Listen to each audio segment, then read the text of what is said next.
Bonjour à tout le monde, nouvelle vidéo électrocodeur. Aujourd'hui, on va utiliser ce capteur pour pouvoir détecter la présence de notre main.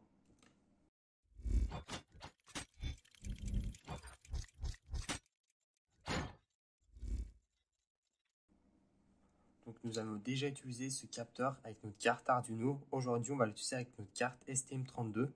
Et si vous vous en souvenez, avec ce capteur, on pouvait détecter la présence d'une main ou bien d'un obstacle. Ce module-là, on le retrouve souvent dans des voitures pour pouvoir détecter la présence d'obstacles qui va venir et les prévenir.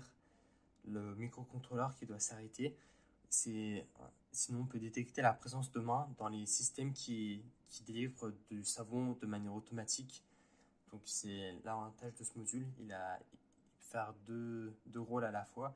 Le fonctionnement, cette LED va envoyer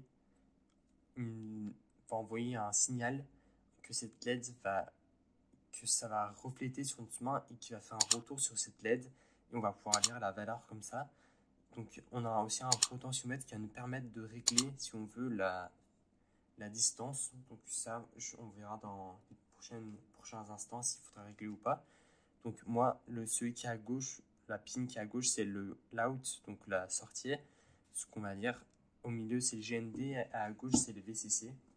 Donc, on va commencer par relier le VCC au 3,3 volts de notre carte STM32. Ensuite, le GND, on va le relier à la pin ground de notre carte STM32. Donc, bien sûr, comme toujours, le câblage et le code seront disponibles dans mon GitHub. Vous pouvez cliquer dans le lien qui sera sous ma vidéo dans la description. Et la dernière pin, on va le connecter sur la pin PB6. Donc, on va le connecter ici sur la pin PB6. Donc, le ST-Link, il est connecté déjà. Il ne reste plus qu'à téléverser le programme. Donc maintenant, on va passer au programme. Niveau programme, c'est pas très compliqué. Tout d'abord, il faudra initialiser notre pin où on a connecté notre module. Donc moi, c'est la pin PB6, mais normalement, vous pouvez utiliser notre pin si vous voulez. Ensuite, on va l'initialiser en entrée pour pouvoir lire les valeurs. On va afficher ces valeurs-là sur le port série. Donc on va initialiser le port série à 9600 baux par seconde. Ensuite, on va faire digital read hier égale high. Si on lit que l'état c'est à l'état haut, donc ça veut dire que là actuellement ça sera à l'état haut normalement, alors ça ne s'affiche oui. Et si on lit un état bas, alors on affiche non. Donc nous on devrait lire non lorsqu'on passe notre main. Donc on va sélectionner notre carte. Donc moi c'est STM32 F103 C8 T6. Donc vous sélectionnez votre carte, le variant de votre carte si on a, la bonne méthode d'envoi et vous faites téléverser.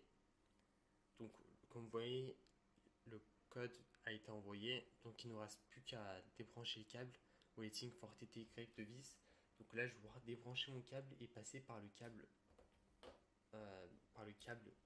micro USB pour lire les informations sur le port série. Donc là, je vais pouvoir connecter mon câble pour pouvoir lire sur le port série. J'ai connecté. Donc, comme vous voyez, là, on voit une lumière. Cette lumière-là, on ne la voit pas. À l'œil nu, là, actuellement, cette lumière, je ne la vois pas.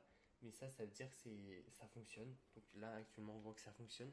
C'est dans les LED infrarouges seulement qu'on n'arrive pas à voir cette lumière à l'œil nu. Pourtant, les caméras, elles arrivent à le voir. Donc là, on lit actuellement oui lorsqu'il n'y a pas de main. Et si je rapproche ma main devant le capteur, on va lire non. Là, actuellement, on lit non. Là, on lirait oui, non. Donc le fonctionnement pour détecter un obstacle, c'est pareil. S'il détecte qu'il y a un obstacle qui est pas loin, qui est proche, il envoie un signal et après notre microcontrôleur il gérera, il fera arrêter les moteurs. Donc j'espère que la vidéo vous a plu. Si c'est le cas, alors vous pouvez vous abonner, liker, partager et commenter. C'était Electrocodeur. Ciao!